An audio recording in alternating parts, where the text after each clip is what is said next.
Hello, welcome to Nintendo Nostalgia, episode 13. I'm Jacob Russ, and I'm here with my co-host, Ryan Black, and we're back and we're playing with power. Ryan, it's been almost an entire week. Well, it will be a week from when everyone hears this, of the Switch reveal, our little exciting video we had. How are you feeling a week out from the Switch? And everyone just soaking in all the news, and the reaction from people. I'm enjoying it a lot. I'm really, really confident in this system. At first I was like, oh man, I just got to know about the memory. I got to know, how big can I go on memory? And then they said that it can support up to 2 terabytes. That don't even 2 terabyte SD card, let alone a micro SD card, doesn't exist yet.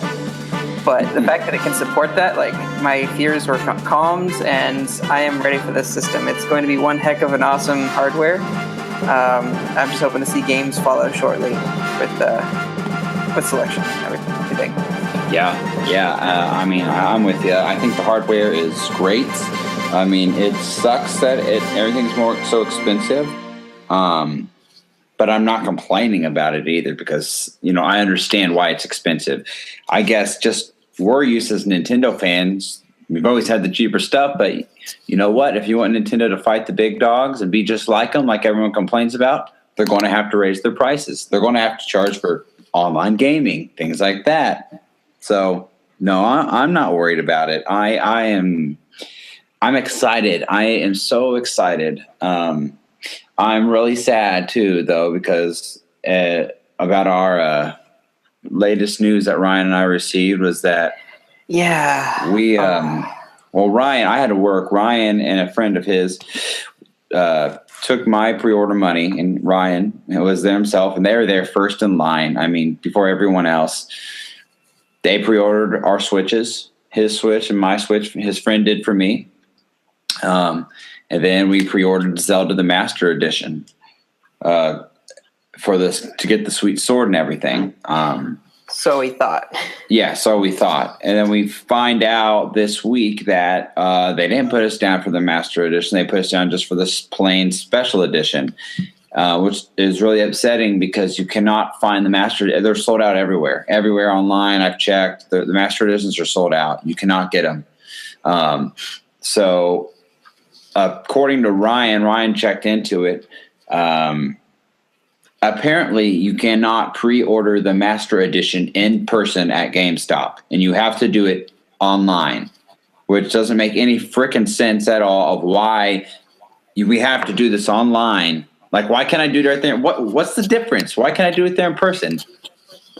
And and the fact that even if we had to do it that way, they should have told us that when we tried to do it there in person, and they didn't. So it's their fault that we're missing out on this stand. And I'm not trying to sound like a spoiled little baby, but it is a real bummer. It really is. I was really looking forward to getting that edition, and it is what it is. I'm hoping that we walk into a store launch day and they have 1 or 2 sitting for sale or something like that. Occasionally they'll have special edition or collector's edition stuff, and Master Edition is probably going to be.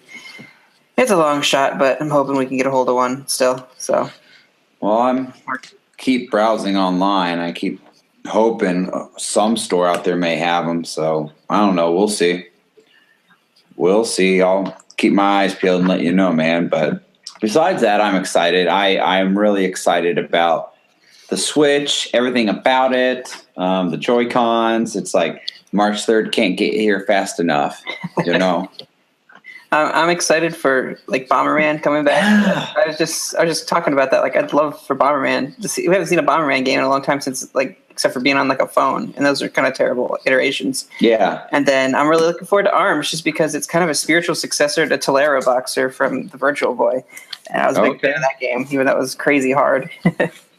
I really. Now that we see the launch lineup window, I'm really excited about what's coming. And, of course, Breath of the Wild was number 1 on my list, what's on my mind. But I have to admit, it's taken me about a week or so to digest everything else that's coming. Do I want this game? Do I want that game? I'll tell you right now, I don't want one to switch, at least not at launch. I do. Well, you guys host a lot of little parties and have people all the time. So, I mean, it makes sense. It's a no-brainer for us. I might get it at the holiday season of next year, just because we always have a New Year's Eve party and my birthday's around that time. So that's the only time I see it being fun, is when I have friends or family over and we plan on playing games. Other than that, I'm not going to. It might be fun for a night, maybe a week or two. If Beck and I are in and it's a Friday night and we're not going out or anything, that could be fun, but I don't know. I mean, I might leave it up to Becca. Do you want this game? If you want it, we'll get it. If you don't want it, we'll wait or whatever. But it's going to get cheaper. It's going to be one of the really cheap games, like Wii Sports is going to be down the road. Yeah, that was what I was about to say. It very much reminds me of WarioWare games, and that hits a happy note for me. So I'm more so than just like the party aspect. I'd like to experience it, especially with the HD Rumble. And like, I want to really experience it. That's really cool. This game to demonstrate that. That's really cool. I agree with you there. The HD Rumble, I think, I like that it's there, and I think it can be used well even when you don't have to do motion controls with it. It's going to work well just holding the controller itself with rumbling and stuff. But I was thinking about how else could you use these motion controls, and some people are against them completely. Some people are okay with them. Some people embrace them fully, and I'm kind of in between. Like, what I think Nintendo's made the mistakes on in the past, and I'm hoping they learn. I kind of think they have, because if you didn't know, ARMS can be played as a regular controller. You don't have to use motion controls. Yeah, that's been confirmed. What I think Nintendo's learning from is, I think if they keep the options there, if they have this cool idea that they want to use motion controls, keep them in there, but you always have to make regular standard controls an option. Don't force people. Like, that's why Skyward Sword, a lot of people hate that game, and it's a shame because it has such one of the best stories in the series, and it's a beautiful game. The deeper you got, the better it got. Mm-hmm. But people didn't give it the time to get that far, to experience it all, and a lot of it had to do with being strictly the motion controls. Star Fox, motion controls for the Wii U. A lot of people, it's trash because of to them it's trash because of the controls. They couldn't turn the gimmick off. Right. And a lot of gamers, especially like hardcore gamers, and people that are really into gaming, like, they don't necessarily want a gimmick. They just want to play their games like they do on, Xbox and PS4 and whatever. But I don't mind trying out. Play their games. I don't mind trying out a gimmick. Like, for example, I'll give you Kid Icarus Uprising. When it came out, I was real excited about that. I tried so hard with the motion controls. I wanted to be good at this game. I really wanted to enjoy my time with it. And I did beat it. But man, those motion controls made it so bad and so hard, to where I never want to replay it again unless it has normal controls.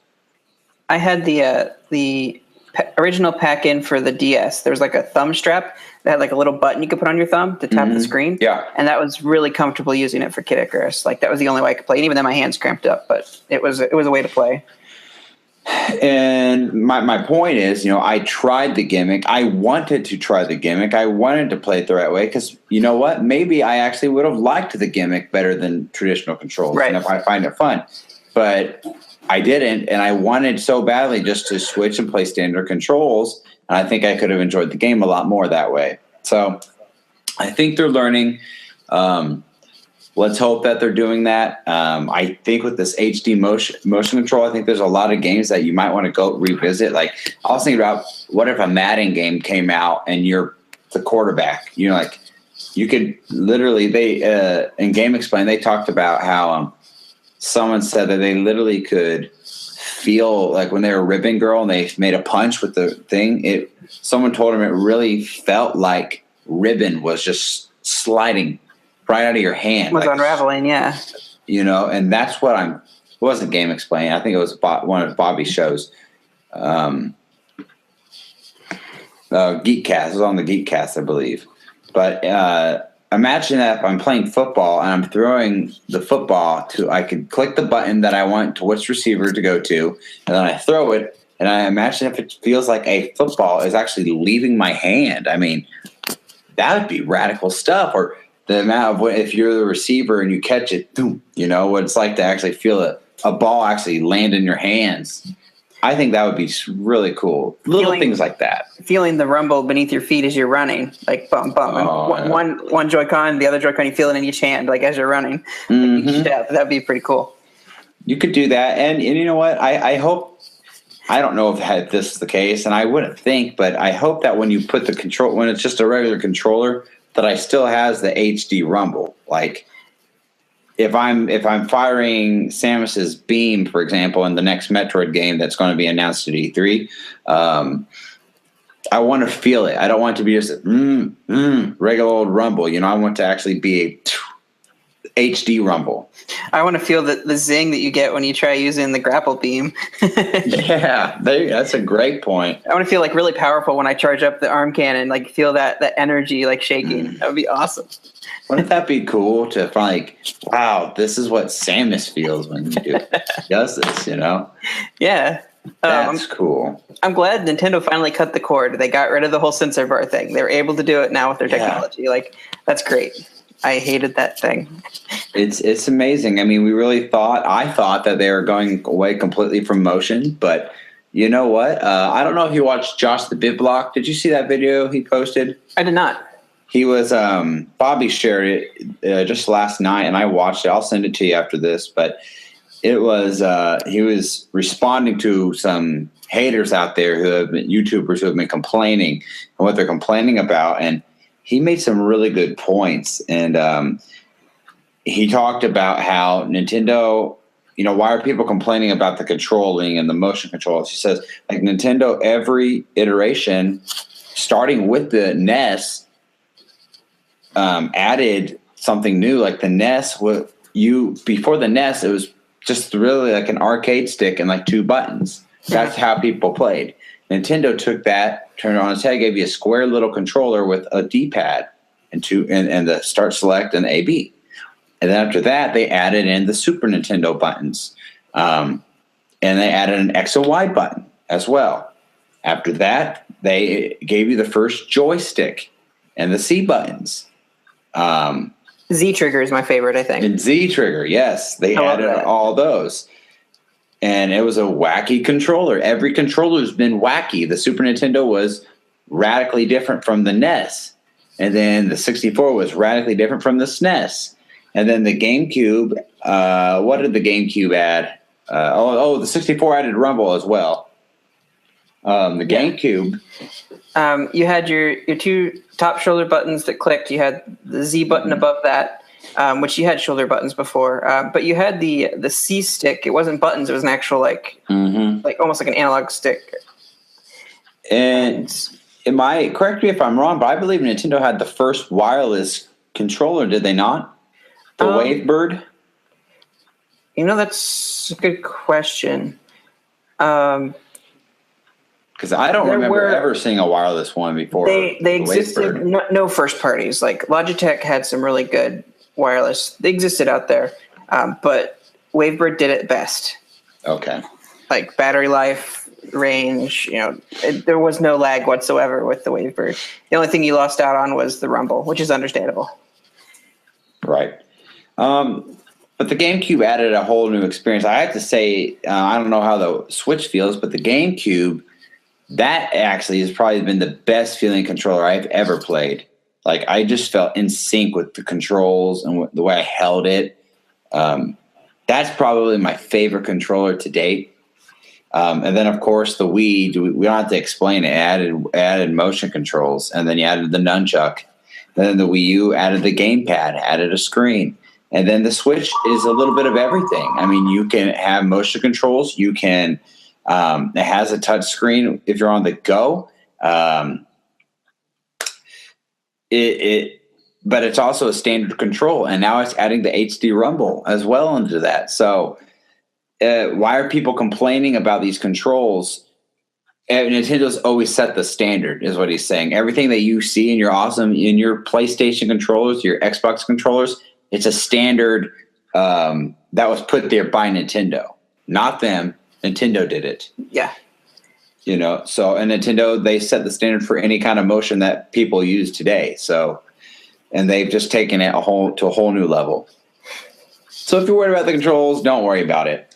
Ryan, I wanted to ask you, what have you been playing? I want to get into this a little bit because the Switch is coming up, and I'm hoping you're getting any new games you got for Christmas beaten out of the way so you can get ready for the Switch lineup. So tell me, have you been doing your homework? I have not played a Nintendo game all week. Oh, what the? Ryan, this is a Nintendo podcast. Did you not read the document before you signed? You're supposed to play at least one Nintendo game a week. My addiction to not only Nintendo but just video games in general has taken me on a journey to. There's a new game that came out for my phone. I was in on the beta, and they finally released it here. It's a Yu-Gi-Oh game, Duel Links, and I've been playing that. It's a great time waster, and you don't have to do much because I've been really busy. So that's pretty much all I've really touched. Like, I've opened up my 3DS. I can't even get past this one part of dialogue because I just keep getting distracted. I can't focus on it. So I put it down and I get back on my phone again. I haven't had the attention span even. Well, I'll give you that. At least you're stuck on a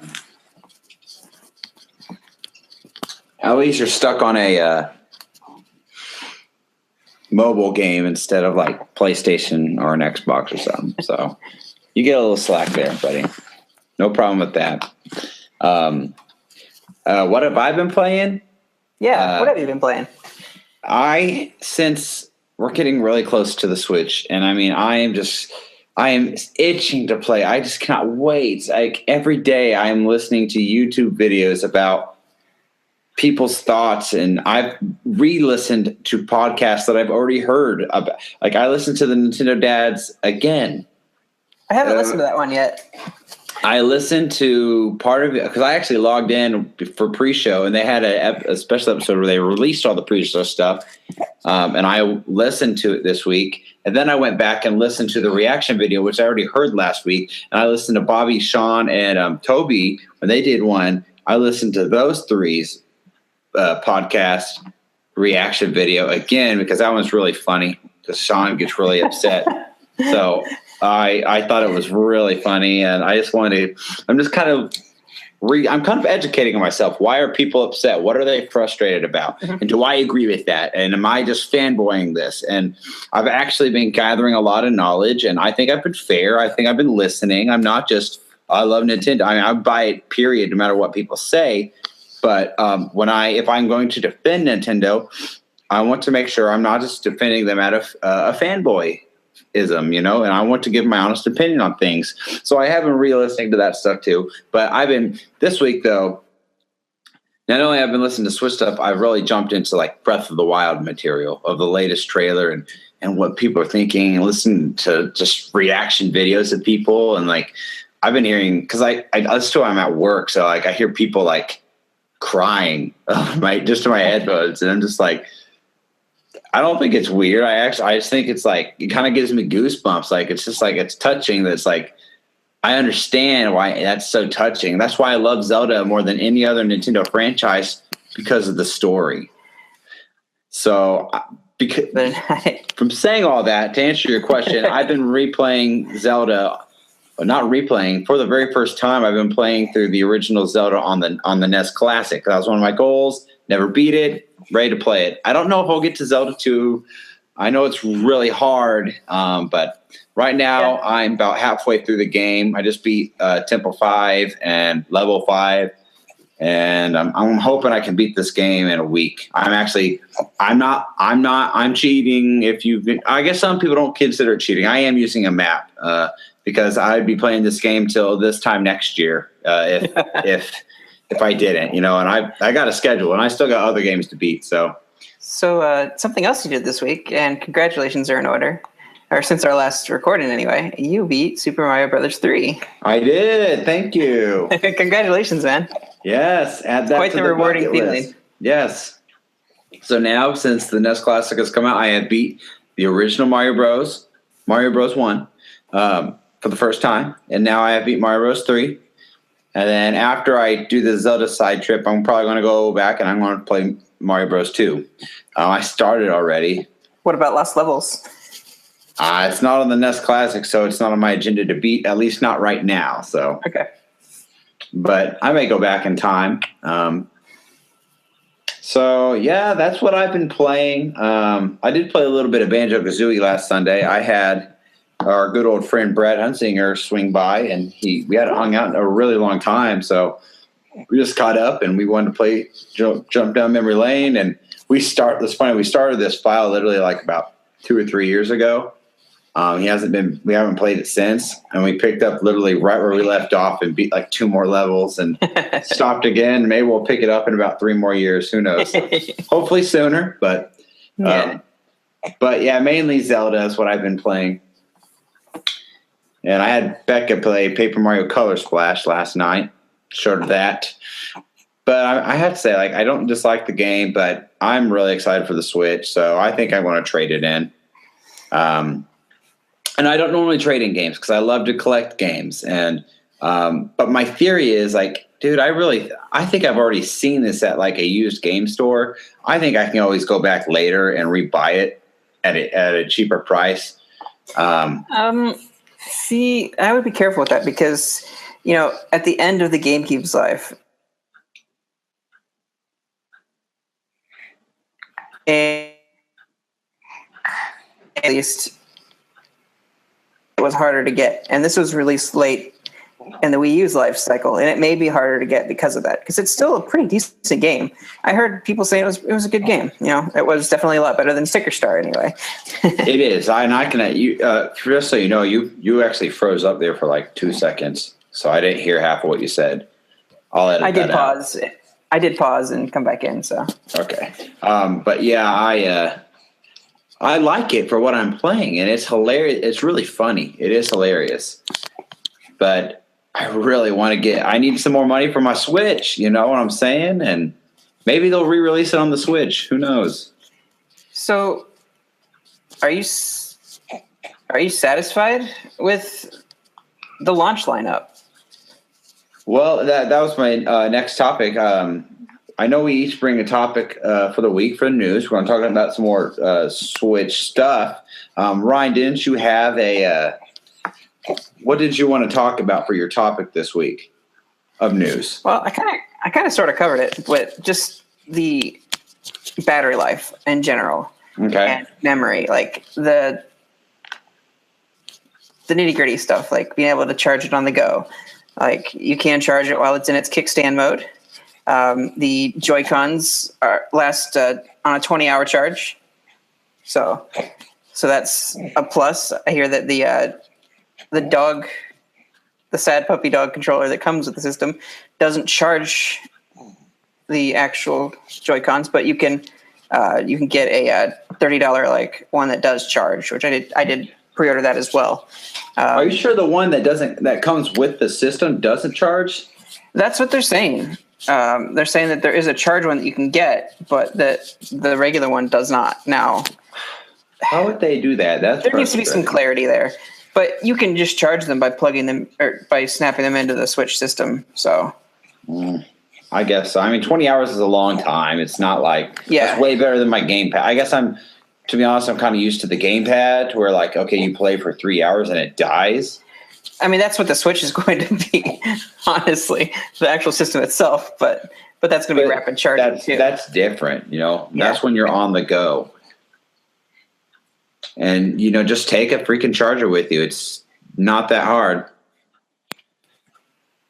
So, but yeah, my topic that I wanted to talk about was an issue a lot of people have been having. That Sean had this, and our good friend Kyle Martin has had this, and I've seen other people around the internet talking about the launch lineup for the Switch. So, day one launch lineup games. Day one, we are having what we got: Zelda. Boom, baby, the big dog, Zelda, coming out day one.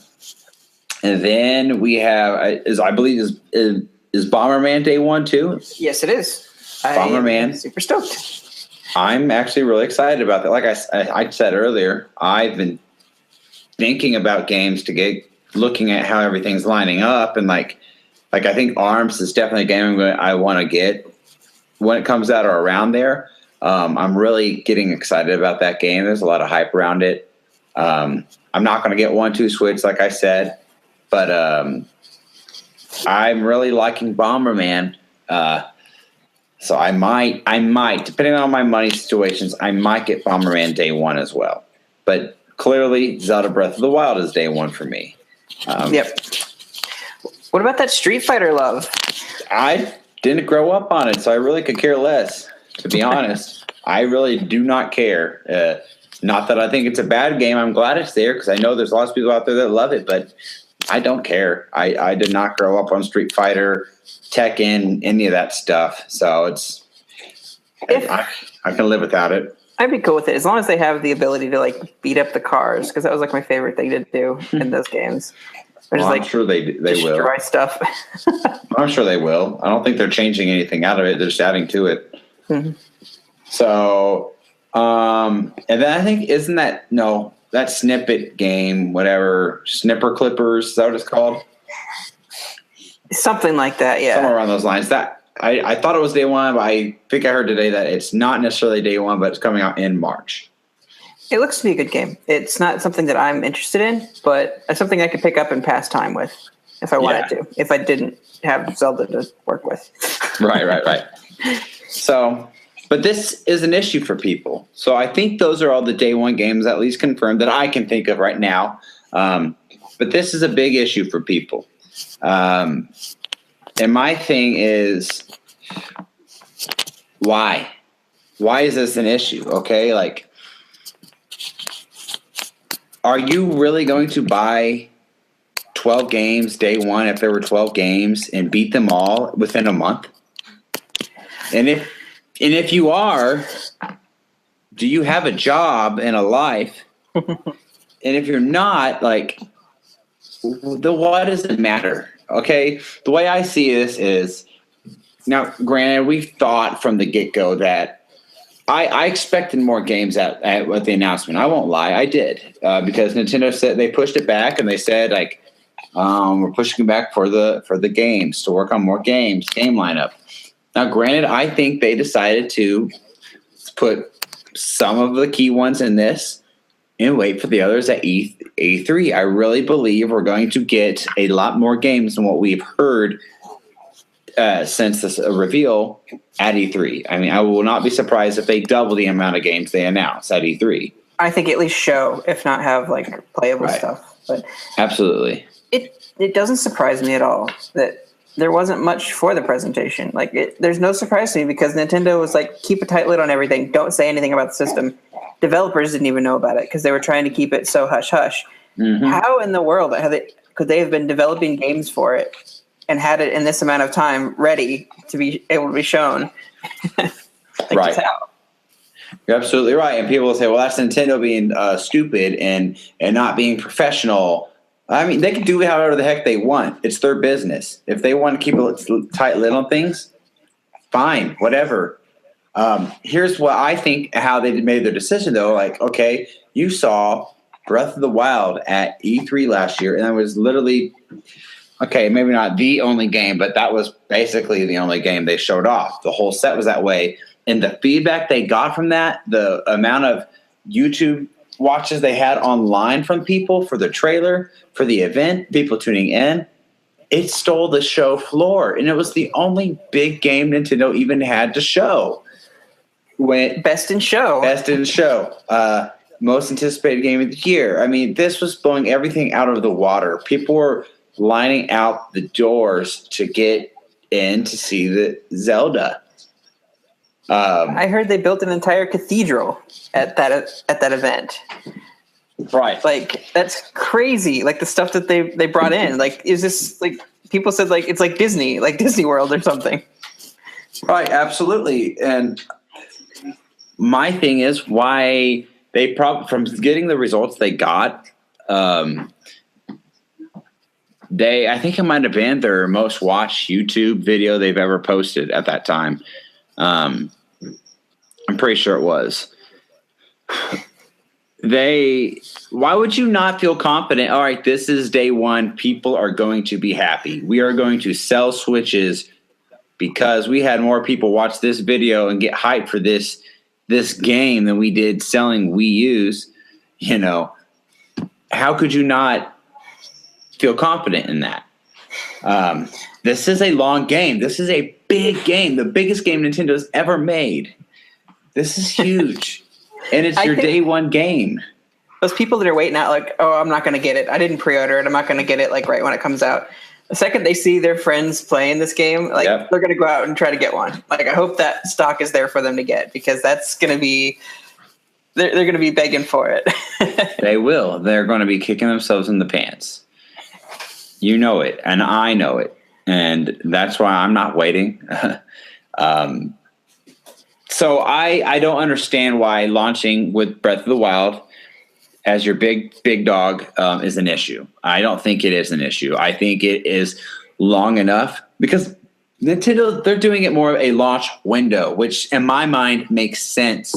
Release a handful of games here, release a handful of games here, down every couple of weeks. I kind of view it as in months, and because like we got big game, we got Zelda in March. That game is more than enough big to be able to be played and explored in a month's time before you get Mario Kart 8 Deluxe. That's going to be the next big game, okay? After Mario Kart 8 Deluxe, they haven't confirmed it. Oh, no, ARMS comes out. ARMS comes out before Mario Kart 8, doesn't it? Comes out in February, don't it? No, not February. It's not confirmed, is it? No, I was imagining it coming out just around the same time or just before Mario Kart. Yeah, why would it? It's not going to come out in February because the Switch doesn't come out till March. Sorry, I got it mixed up. No, you're right. But ARMS is coming out. Mario Kart 8 is coming out in the spring. And then right after that, they said Splatoon 2 is coming in the summer. And if it is any indication of when the original game was released, it was released in, I believe, May. So I believe that's going to be their kickoff summer game, is Splatoon 2. So I'm not worried. Like these games, these games are not so small that you're going to beat them in a week and you're going to be done with them. If they are, they're not worth $60. So stop all the fussiness, people. That's what I say. I mean, enjoy your games, dive into them, actually explore them, play them for what they are, and don't treat them like they're microwave fast food. You got to treat it like a 7-course meal. And not everyone is the same schedule wise. Don't get me wrong. I understand some people have more time than others. For me, this kind of a lineup is perfect. If I had to choose Mario, Zelda, Smash Bros. Deluxe, Mario Kart 8 Deluxe, all that launch, great. That's awesome problem to have. But I'm not going to get them all. And I'd be missing out on something because I don't have the money to fork over for all those games at once. Right. I don't have the time to play all those games at once or have the time, even if I did have the money for them, there's no way I'm not going to have the time to play them all, to be good at each of them. You know, I might be better at Zelda than I would be at Smash Bros. Or Mario Kart than I would be at Zelda. So it's like, I don't want to deal with that. For my scheduling, I'm somebody who does not run out and buy every game when it is announced. I like to save them, like I said, for Christmas. That's why I got like 10 games for Christmas, if you're not counting the 30 NES games that came with the NES Mini for my birthday. But occasionally I'll go out and buy a game. I might go get ARMS when it's released. I'm liking it enough. So I don't see an issue. That's my bottom point here. And I don't think that I think you're overlooking it. These people are overlooking it. I think they're not really being fair to Nintendo. Because look, you're getting their biggest game that's been most anticipated for years. And in the same year, you're getting Mario at the end of the year. When did we ever have a Mario and Zelda big title games released in the same year? If you ask me, people are just kind of spoiled nowadays. So I know I'm talking a lot, Ryan. Give me some of your thoughts, and I want to go over a couple things here. Like, I am okay with the launch, just like the day one stuff, because I'm going to get Zelda, which is my big involved game. I can sit down and play it for hours. And then I'm getting Bomberman, so it's like pick it up, play a couple of rounds, and be done with it. Something it's just like a and there's a story mode. There's a story mode to that game too, so there's a lot more to it.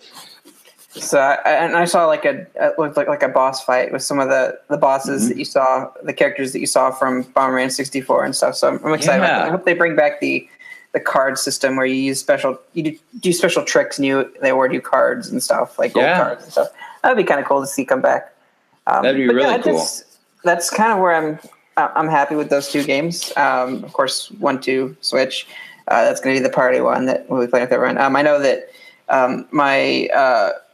one of my roommates is picking up is getting a Switch, and they're getting Just Dance, and so that's going to be something that her and my wife like dance around to, and just have fun with that. But that's definitely not my flavor. Right. Not every one of these games is your flavor, but I guarantee you Zelda is everyone's flavor. That's why that's why they would get this thing day one, is because of Zelda. The majority of people. Just Dance is okay, but personally I only dance with arrows. There you go.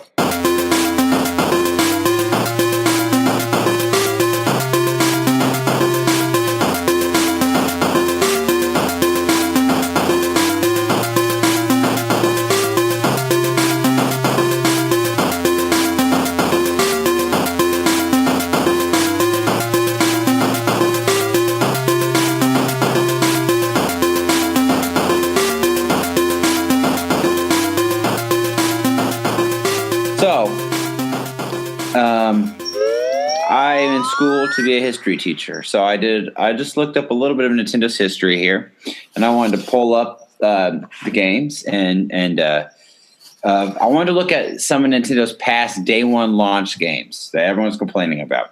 Okay.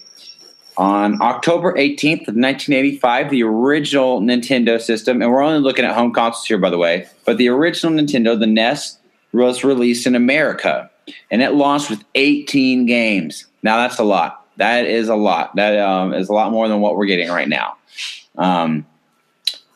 Fast forward, the SNES, the Super Nintendo Entertainment System, came out in America on August 23rd, 1991.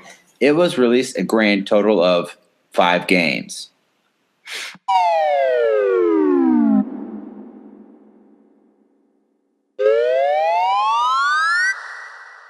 Okay, so Ryan had to leave, everybody. Sorry about that. I'm going to have to finish the episode out for us.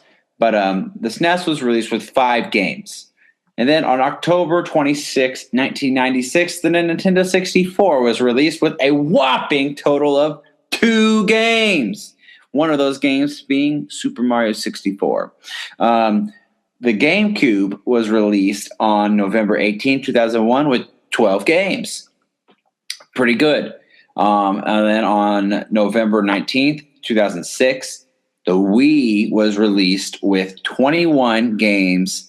And then on top of that, they released the Virtual Console the launch day. That had 12 games that released. So that's total of, 33 games there. That's a lot. 12 retro games, 21 new games. And then the Wii U, the one that the biggest flop that people have said we've had since the Virtual Boy that came out. Guess how many games this released with? 34 games. 34 games on day one that people had to play. There were no virtual console games yet, but those are old games anyways that you've already played probably a million times. But the Wii U released 34 games on day one. According to the sources I'm looking at here, I've tried to check them thoroughly, 34 games. So we'll go back here, okay? The NES had 18 games. I'd say that system sold pretty darn well. The SNES had 5 games. That is about the equivalent to what we're getting right now. That's a very weak launch. It had Super Mario World at the beginning, but other than that, I mean, that was their big dog then. 5 games, that was it. N64 had Mario 64 and like Pilot Wing 64. Mario 64 was the big dog there, and it is the best third 3D platform Mario game we've ever had, and that's why they're one of the reasons I think they're going back to this style of gameplay. They did not get Zelda that same year either. That game came out, but they had 2 games. Merry Christmas! Here's 2 games, everybody, and I'm sure everyone was thrilled with what they had to play with. The GameCube had 12 games. 12 games at launch.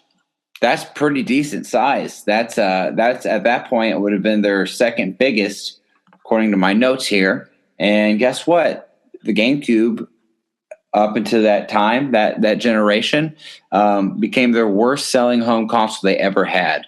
They had Luigi's Mansion at launch, which was a very good game, very big hit game. They had Star Wars. They had a good handful of games. And that was their worst selling system up until the Wii U. And then the Wii came out, 21 games. And then the Virtual Console was a new thing for Nintendo, 12 retro games. That's a very good launch. That was their best selling system to date. And that's due to the fact of the motion controls, adding it and people wanting it and it appealing to so many types of families and different types of people. To get the casual game player with Wii Sports, which was a pack-in, great game, a great game launch there. So you give them props for that, best-selling console. But the Wii U, 34 games. This is their biggest launch window ever. And guess what? The Wii U was a huge flop to the most people out there. I think it could have been better, but let's face it. Look at the numbers. It was a flop according to numbers. It sold less than the GameCube. And the whole point of what I'm trying to get across to everybody is that people say that the Switch is doomed from the start. That a day launch, what comes out day one, is going to doom the system.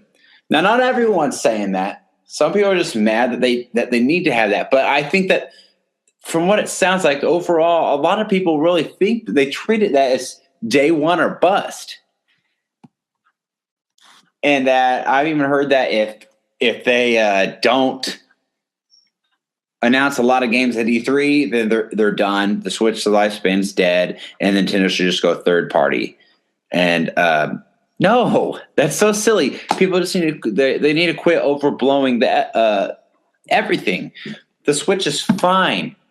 A launch day one does not predict the rest of the lifespan for this system.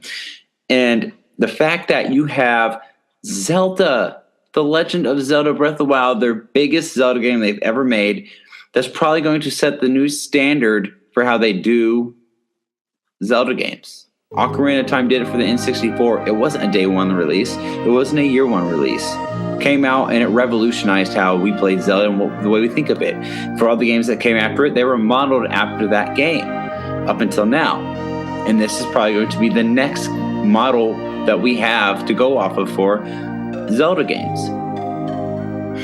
And then at the end of the year, we're jumping back into the realm of a Super Mario 64 or Mario Sunshine style game. Just like back on the 64 days. Great stuff. I can firmly tell you with confidence that Nintendo is going to be just fine. They're going to be just fine. They have a bright future, and just be patient. You got Zelda, let's look at the big games. You got Zelda first, day one. Then you're going to get your ARMS and your Mario Kart 8 Deluxe. And then shortly after that, you're going to get your Splatoon 2, the biggest breakout game for the Wii U. New IP there for people. And then by the time Splatoon 2 is out, we're going to hit E3. And Nintendo's playing their cards right, which I think they will. They're going to announce so many awesome games, game after game after game at E3. And people are going to feel silly, like, oh wow, well, there is a lot coming to the Switch, isn't there?